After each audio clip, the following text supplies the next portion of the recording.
नमस्कार, छत्तीसगढ़ कौशल्या भूमि देख रहे हैं आप। मैं हूं आपके साथ साक्षी पांडे। बुलेटिन की शुरुआत करेंगे बड़ी और अहम खबरों के साथ। आपको बता दें, खबर राजधानी से है, जहां राज्य ग्रामीण बैंकों का लोकार्पण सीएम द्वारा किया गया है।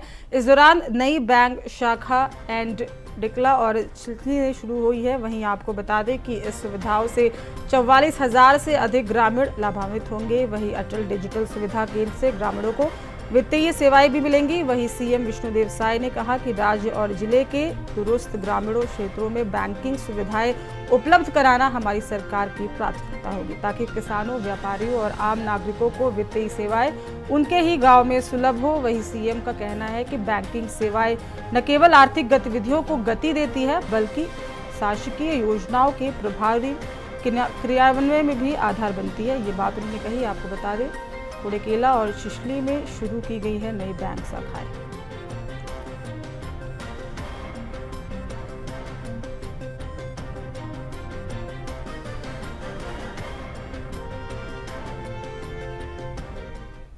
और वही खबर राजधानी रायपुर से है, जहां धर्मांतरण पर बवाल मचा हुआ है। आपको बता दें, दरअसल बजरंग दल की सक्रियता से लगातार हो रहे धर्म परिवर्तन के खुलासे के कारण 3 लोगों को फिर से हिरासत में लिया गया है। वहीं स्थानीय लोगों की शिकायत है कि पुलिस प्रशासन भी उनकी शिकायत पर कोई ध्यान नहीं दे रही है।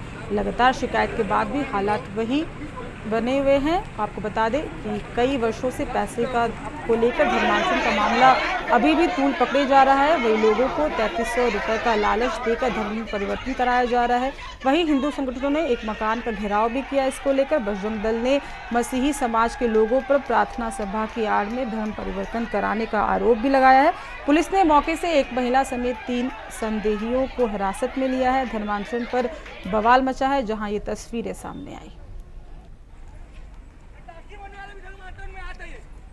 और इसी पे अधिक जानकारी के साथ हमारे संवाददाता पीयूष हमारे साथ फोन लाइन पे जुड़ चुके हैं। पीयूष, देखिए, लगातार अगर हम छत्तीसगढ़ की बात करें तो धर्मांतरण के मामले देखने को मिल रहे। कुछ देर पहले 2 ननों की गिरफ्तारी भी देखने को मिली थी। बड़ा आरोप लगा था कि धर्म परिवर्तन देखने को मिल रहा है। फिर से 3 लोगों की गिरफ्तारी हुई है।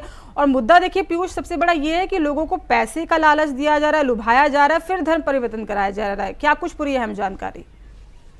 जी, अगर देखा जाए तो छत्तीसगढ़ में अभी तक फिलहाल धर्मांतरण मामले को लेकर कम से कम 43 केस शिकायत दर्ज हुई है, जिसको लेकर कम से कम 24 से 25 मामलों का अभी तक निराकरण कर लिया गया है। वैसे ही कल रायपुर के कुकरबेड़ा में रविवार को एक घर में विशेष रूप से प्रार्थना सभा चलाया जा रहा था, जिसमें मोहल्लों वासियों के विरोध प्रदर्शन और हिंदू संगठन के लोगों ने इस घर का घेराव कर दिया और साथ ही 3 लोगों की गिरफ्तारी की गई है, जिसमें वहां के मोहल्ले वासियों को आरोप लगाया गया है कि धर्म बदलने के लिए 3300 रुपये पैसे दिए जा रहे थे। उन्हें प्रार्थना से सब कुछ ठीक होने का झांसा दिया जा रहा था। तो लगातार इस तरह के मामले छत्तीसगढ़ में हो, चाहे अभी 2 दिन पहले की 4-5 दिन पहले की बात हो, चाहे ये 2 नन की गिरफ्तारी दुर्ग में हुई थी, तो लगातार कहीं ना कहीं छत्तीसगढ़ में इस तरह का मामला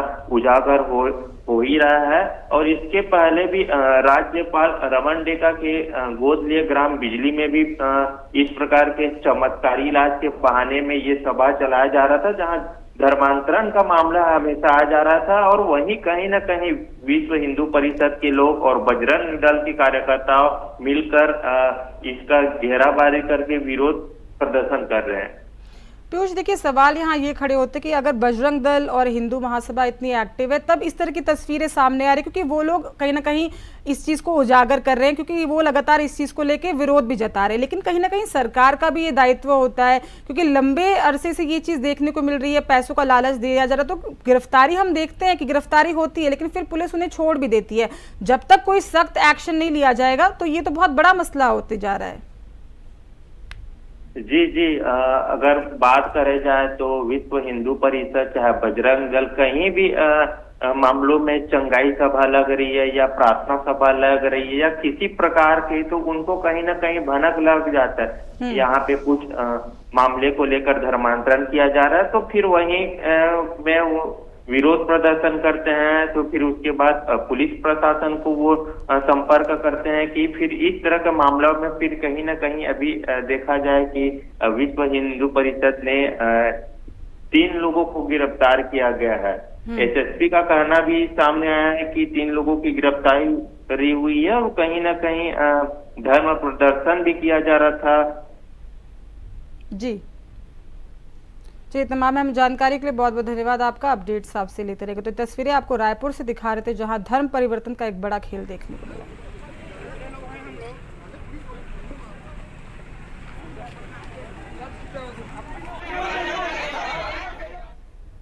और वही खबर राजधानी रायपुर से है, जहां मूल आदिवासी दिवस कार्यक्रम का आयोजन किया गया, जिसमें मुख्य अतिथि के रूप में पूर्व सीएम भूपेश बघेल, कोटा विधायक अटल श्रीवास्तव और कांग्रेस पार्टी के पदाधिकारियों सहित बड़ी संख्या कार्यकर्ता और नागरिक शामिल हुए। वहीं भूपेश बघेल ने कहा कि आदिवासियों का उनकी पहचान मिटाने का काम किया जा रहा है। साथ ही गौशाला सेवा को लेकर भूपेश बघेल ने कहा कि घटिया स्तर पर गौशाला योजना की शुरुआत की जा रही है, लेकिन चिंता इस बात की है कि आदिवासियों को जो अधिकार मिला हुआ है वो अधिकार गवर्नमेंट ने दिया है, उन अधिकारों का हनन हो रहा है।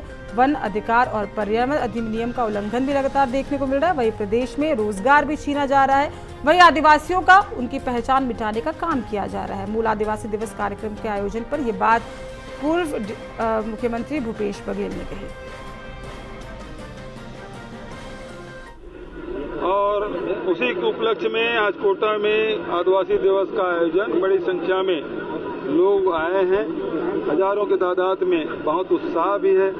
लेकिन सबको चिंता इस बात की है कि आदिवासियों के अधिकारों को, जो मिला हुआ अधिकार जो सेंट्रल गवर्नमेंट ने दिया है, उस अधिकारों का हनन हो रहा है।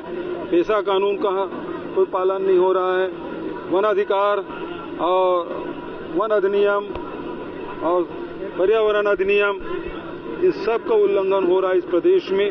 और साथ ही रोजगार भी छीना जा रहा है आदिवासियों का, उसकी पहचान मिटाने का काम हो रहा है। दुर्भाग्यजनक बात यह है कि सरकार की ओर से एक भी कोई कार्यक्रम विश्व आदिवासी दिवस के दिन, आदिवासी मुख्यमंत्री होने के बाद भी विश्व आदिवासी दिवस के दिन एक भी कोई कार्यक्रम आयोजित नहीं हुआ है। व्यक्तिगत तौर से सब लोग कर रहे हैं, एक विज्ञापन तक नहीं आया है। गौठान का जो बोल रहे थे, अभी गौठान चेंज कर दिया गया नाम उसका, गौधान योजना शुरू करने जा रही है, क्या इसे नर्मदा पूर्ववारी जो आपकी तरफ से योजना चल रहा था? अब ये तकलीफदायक बात ये है, 2 साल पहले चल रहा था, उसको बंद कर दिए। अब उसी को फिर से शुरू कर रहे हैं, मतलब फिर भी बहुत घटिया स्तर पे शुरू कर रहे हैं। 10,000 गौठान है, सरकार को अब जारी करना चाहिए। 10,000 गौठान है, उसमें सब संचालित होंगे। 10,000 गौठान में चरवाहा नियुक्त होगा, तो देख रेख करने वाले नियुक्त होंगे, ये घोषित करना चाहिए। कार्यक्रम क्या है बताएं। केवल अरुण साव का कल जो बयान आया है कि सड़कों में जानवर नहीं दिखाई देना चाहिए। उद्देश्य जो पशुधन है उसकी सुरक्षा और उसके उत्थान विकास की बात नहीं है, उसके कैसे बढ़ाएं उसकी योजना नहीं है। जो गौपालक उसके आर्थिक स्थिति सुधरे ये योजना नहीं है। उनका तो केवल सड़क में मवेशी नहीं दिखाना चाहिए। और इसी पे अधिक जानकारी के साथ हमारे संवाददाता पीयूष हमारे साथ लगातार फोन लाइन पे बने हुए। पीयूष, देखिए, पूर्व मुख्यमंत्री भूपेश बघेल ने बड़ा बयान दिया। उन्होंने कहा है कि जिस तरह से लगातार आदिवासियों के अधिकार का हनन किया जा रहा है, सरकार ने ही वो नियम बनाए, लेकिन जिस तरह से नियम बनाए जाते हैं, कहीं ना कहीं आदिवासी हमेशा से वंचित, पिछड़ा और शोषित रहा है। और उन्होंने इसी बात को उजागर भी किया। उन्होंने कहा कि आदिवासियों के जितने भी अधिकार है, मूलभूत सुविधाएं जो है उन्हें नहीं मिल पा रही है। क्या कुछ पूरी अधिक जानकारी आपके पास? छत्तीसगढ़ के कोटा नगर में आदिवासी दिवस का कार्यक्रम रखा गया था, जिसमें पूर्व सीएम भूपेश बघेल शामिल हुए थे, कोटा विधायक अटल श्रीवास्तव शामिल हुए थे। तो इस कार्यक्रम में पूर्व मुख्यमंत्री भूपेश बघेल ने प्रदेश के मुख्यमंत्री विष्णुदेव साय पर तंज करते हुए कहा, नहीं, मूल रूप से यहाँ के मुख्यमंत्री विष्णुदेव साय आदिवासी है और 2 सालों से आदिवासी दिवस कार्यक्रम एक भी कार्यक्रम आयोजित नहीं किए गए हैं और आदिवासी दिवस कार्यक्रम में भी शामिल नहीं हुए हैं। उनके लगातार इससे आदिवासियों को नुकसान पहुंच रहा है। और उसके बाद गौठान योजना को लेकर भी निशाना साधते हुए कहा कि प्रदेश में घटिया स्तर पर काम कर रहे हैं। जो योजना कांग्रेस की सरकार में लागू किया गया था, उसको कहीं ना कहीं ये लोग बंद कर रहे हैं और चेंज भी कर रहे हैं। इसी मामले को लेकर मंत्री दयालदास बघेल का कहना है कि कांग्रेस के पास कोई मुद्दा नहीं रहता, सरकार काम आदिवासी पर काम कर रही है और कांग्रेस हमेशा सिर्फ मुद्दे को उठाती रहती है क्योंकि उनके पास कोई जवाब नहीं लेकिन रहता। देखिए पीयूष, अगर इस तरह की बात कही जा रही है कि कांग्रेस के पास, विपक्ष के पास कोई मुद्दा नहीं है, वो इस तरह के मुद्दे को उठाती है, लेकिन फिर भी देखिए सवाल वहां बनता है क्योंकि आपने जिस तरह से जानकारी दी कि मुख्यमंत्री जो है वो खुद आदिवासी बैकग्राउंड से आते, 2 साल से ज्यादा वो इस कार्यक्रम में शामिल नहीं हुए, तो जो वहाँ के मूलभूत लोग हैं, जो आदिवासी, उनके मन में तो ये उम्मीद रहती होगी कि हमारा मुख्यमंत्री हमारे ही प्रजाति से आता है और हमारे साथ वो शामिल नहीं हो रहा है, हमारे कार्यक्रम में शामिल नहीं हो रहा, तो कहीं ना कहीं देखिए विपक्ष को तो एक मुद्दा मिल जाता है फिर उठाने का। कहीं ना कहीं विपक्ष निशाना साधते हुए जब से राज्य में राज्य जब से बना है, ये आदिवासियों के कारण ही बना है क्योंकि यहाँ की जनसंख्या देखा जाए, चाहे बस्तर में चाहे सरगुजा में सबसे ज्यादा आदिवासी की जनसंख्या है। तो कहीं ना कहीं इससे पहले भी अगर मुख्यमंत्री देखा जाए तो पूर्व सीएम अजीत जोगी भी थे स्वर्गीय, उसके बाद अब विष्णुदेव साय बने हैं। तो लगातार 2 सालों से इंदौर स्टेडियम में जैसे विश्व आदिवासी दिवस कार्यक्रम आयोजित करता है, तो कहीं ना कहीं विपक्ष मुद्दा को लेकर उठाते हैं। और फिलहाल इस बार 9 अगस्त को विश्व आदिवासी दिवस मनाया गया था, तो उसमें भी मुख्यमंत्री विष्णुदेव साय शामिल नहीं हुए थे। तो कहीं ना कहीं कांग्रेस इसको एक बड़ा एजेंडा और मुद्दा बनाकर फिर भाजपा सरकार को घेर रही है। उसी को मुद्दे को लेकर इस कार्यक्रम में दयालदास बघेल पहुंचे हुए थे। उन्होंने कहा कि कांग्रेस के पास कोई मुद्दा नहीं रहता। उनके कार्यकाल में हमने भी देखा है आदिवासी समाज के लिए एक भी विकास के लिए उन लोग काम नहीं किए, सिर्फ बयानबाजी ही करते हैं। तो इस तरह से चाहे कांग्रेस की बात करें चाहे भाजपा की बात करें तो बयानबाजी देखने को मिल रही है। बिल्कुल पीयूष, देखिए आखिरी सवाल मेरा आपसे यही है क्योंकि देखिए पक्ष हो चाहे विपक्ष हो, वो हमेशा आमने सामने या वो हमेशा राजनीति करती है और करते आई है, अगर हम बड़े राजनेताओं की बात करें। लेकिन सवाल यहाँ ये होता है कि जो आदिवासी है, जो वोट देता है, जो सरकार को चुनने का काम करता है, जो अपने नेता को चुनने का काम करता है, उसको देखिए कहीं ना कहीं ये उम्मीद रहती, चाहे वो पक्ष की बात करे चाहे वो विपक्ष की बात करे, हमेशा आदिवासियों को चाहे दलितों को, पिछड़ों को हमेशा ये उम्मीद रहती है कि हमारी सरकार जो है, हमारा जो नेता है वो हमारे लिए काम करेगा। लेकिन जब इस तरह के मुद्दे उठते हैं, एक दूसरे पे कटाक्ष होते हैं, तो कहीं ना कहीं उनके जो मुद्दे हैं वो कहीं ना कहीं पीछे रह जाते हैं, सवाल उस पर खड़े होते हैं फिर। जी, निश्चित तौर पर अगर देखा जाए तो मुख्यमंत्री इस कार्यक्रम में शामिल नहीं हुए थे उस दिन, क्योंकि आदिवासी दिवस के दिन ही रक्षाबंधन का त्योहार भी पड़ा था। तो वो कहीं ना कहीं इस कार्यक्रम को वो सम्मिलित नहीं हो पाए थे और वो अपने निज निवास बगिया के लिए रवाना हो गए थे। क्योंकि अगर देखा जाए तो मानव सभ्यता के सबसे प्राचीन लोगों में आदिवासियों की गिनती होती है। जी, तमाम अहम जानकारी के लिए बहुत बहुत धन्यवाद पीयूष आपका, आपसे अपडेट्स लेते रहेंगे।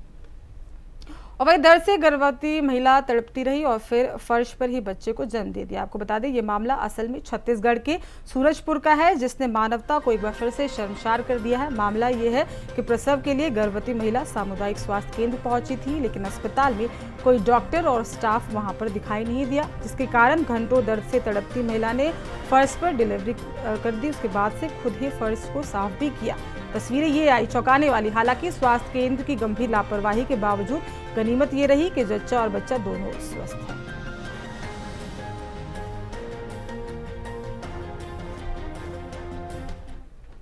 खबर राजधानी रायपुर से है, जहां भारत निर्वाचन आयोग ने छत्तीसगढ़ के 9 राजनीतिक दलों का पंजीयन खत्म कर दिया है। इस दौरान निर्वाचन आयोग ने रजिस्ट्रेशन रद्द करने की बात भी कही है। वहीं उनका कहना है कि ये कार्रवाई 6 साल तक कोई चुनाव नहीं लड़ने के कारण की गई है। वहीं इलेक्शन कमीशन ऑफ इंडिया ने छत्तीसगढ़ के कई पंजीकृत और मान्यता दल को नोटिस भी भेजा है। साथ ही कई क्षेत्रीय पार्टियों के पते पर मिलान भी नहीं हुआ है। आपको बता दें आयोग ने इस क्षेत्रीय पार्टियों के नाम वेबसाइट से हटा दिए हैं। तो वहीं ईसीआई ने क्षेत्रीय पार्टियों को 30 दिन का समय भी दिया है, जवाब भी मांगा है और कहा है कि वो इस चीज को लेकर संबंधित दस्तावेज भी दें।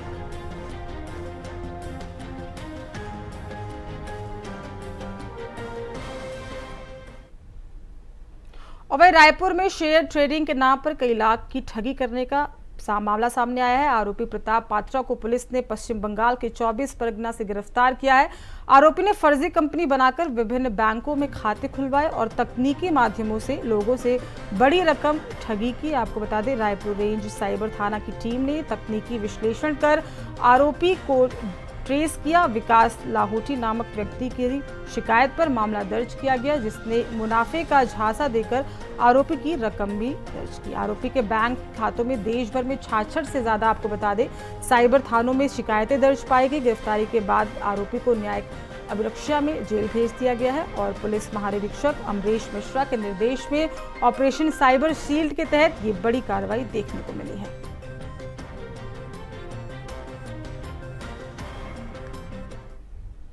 और वही रायपुर स्थित राजीव भवन में कांग्रेस नेताओं ने राहुल गांधी की 7 अगस्त को हुई प्रेस कॉन्फ्रेंस की रिकॉर्डिंग देखी। इस दौरान नेताओं ने वोटर लिस्ट में गड़बड़ी के बाद से राहुल गांधी द्वारा उठाए सवाल और किए गए सवालों को गंभीर और चिंताजनक बताया। कांग्रेस ने चुनाव आयोग से 2 प्रमुख मांगे रखी है। आपको बता दें, मशीन पठनीय मतदाता डेटा और चुनाव प्रक्रिया की सीसीटीवी फुटेज को सार्वजनिक करने की। पूर्व मंत्री ताम्रध्वज साहू, धीरेन्द्र साहू और सत्यनारायण शर्मा ने आरोप लगाया है कि बीजेपी चुनाव आयोग के प्रवक्ता की तरह व्यवहार कर रही है, जबकि जवाब आयोग को देना चाहिए। कांग्रेस नेताओं का दावा है कि एक ही मतदाता के नाम और फोटो से कई जगह वोटर लिस्ट में दर्ज किए गए हैं, जो चुनाव प्रणाली में गड़बड़ी को दर्शाता है। डिप्टी सीएम अरुण साव ने पलटवार करते हुए कहा कि कांग्रेस ईवीएम और बैलेट से हारने के बाद अब वोटर लिस्ट पर भी सवाल उठा रही है।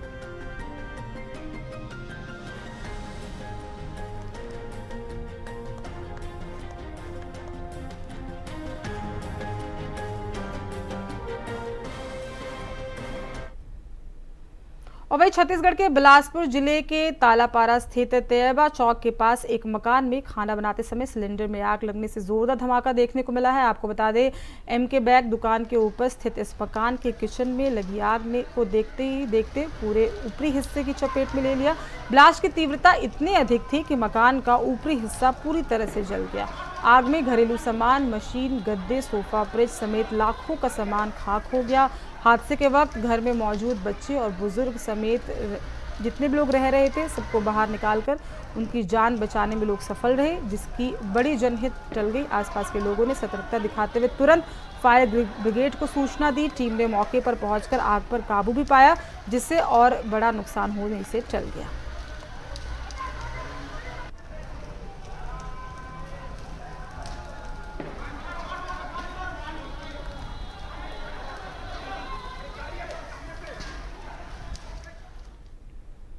वही राजिम के फिंगेश्वर विकासखंड में स्थित राज्यपाल रमीन डेका द्वारा गोद लिए गए ग्राम बिजली सहित अन्य क्षेत्रों में चमत्कारी इलाज के नाम पर धर्मांतरण का मामला फिर से सामने आया है। विश्व हिंदू परिषद और बजरंग दल ने रविवार को बिजली और बेलचुकरी में हो रही चंगाई सभाओं का घेराव कर इसका विरोध भी दर्ज कराया है। विहिप का आरोप है कि बिना सरकारी के अनुमति के सभाएं चलाई जा रही हैं, जहां बीमारियों के चमत्कारी इलाज के बहाने गरीब और पिछड़े वर्ग के लोगों का ईसाई धर्म में धर्मांतरण कराया जा रहा है। ग्रामीणों का कहना है कि पहले इलाज का दावा किया जाता है, फिर हिंदू देवी देवताओं की निंदा कर धर्म परिवर्तन के लिए दबाव बनाया जाता है। विहिप ने पुलिस को ज्ञापन सौंपकर कार्रवाई की मांग की है और चेतावनी भी दी है कि यदि जल्द कोई ठोस कदम नहीं उठाया गया तो जिले भर में उग्र आंदोलन शुरू कर दिया जाएगा।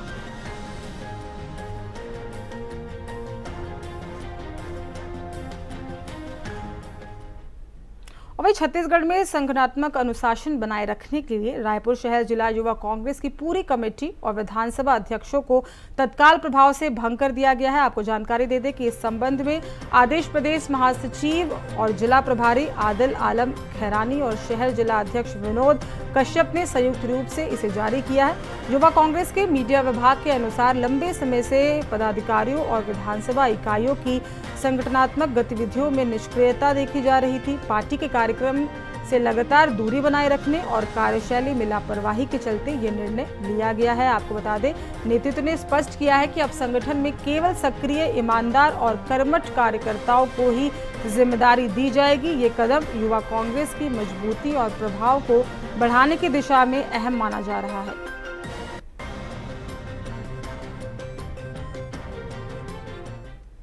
और वहीं छत्तीसगढ़ राज्य उपभोक्ता आयोग के अध्यक्ष न्यायमूर्ति गौतम चौड़िया ने बलौदाबाजार जिला उपभोक्ता आयोग में ई हियरिंग प्रणाली का वर्चुअल शुभारंभ किया है। इस पहल से अब वादकारी और अधिवक्ता अपने मोबाइल या कंप्यूटर के माध्यम से घर बैठे ही सुनवाई में शामिल हो सकेंगे। आपको बता दें, ये राज्य का 14वां उपभोक्ता आयोग है जहां ये डिजिटल सुविधाएं उपलब्ध कराई गई है। कार्यक्रम में न्यायमूर्ति चौड़िया ने बताया कि छत्तीसगढ़ देश का पहला ऐसा राज्य बन गया है जहां सभी जिला उपभोक्ता आयोगों में डिजिटल सुनवाई की सुविधा लागू की जा रही है। ई हियरिंग के समय श्रम और संसाधनों की बचत भी होगी और मामलों का शीघ्र निराकरण भी संभव हो पाएगा।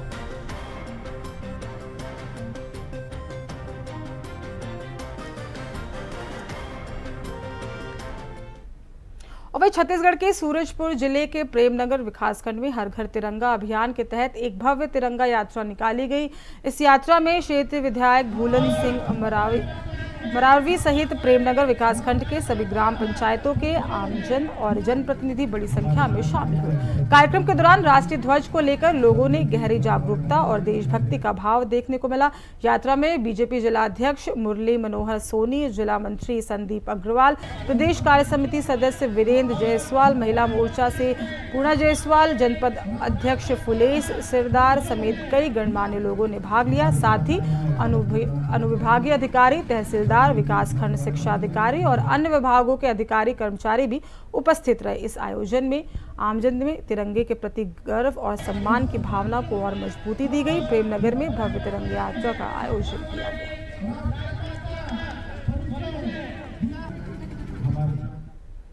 और फिलहाल छत्तीसगढ़ कौशल्य भूमि में बस इतना ही। हमें दीजिए इजाजत। देखते रहिए इंडिया वॉइस। नमस्कार।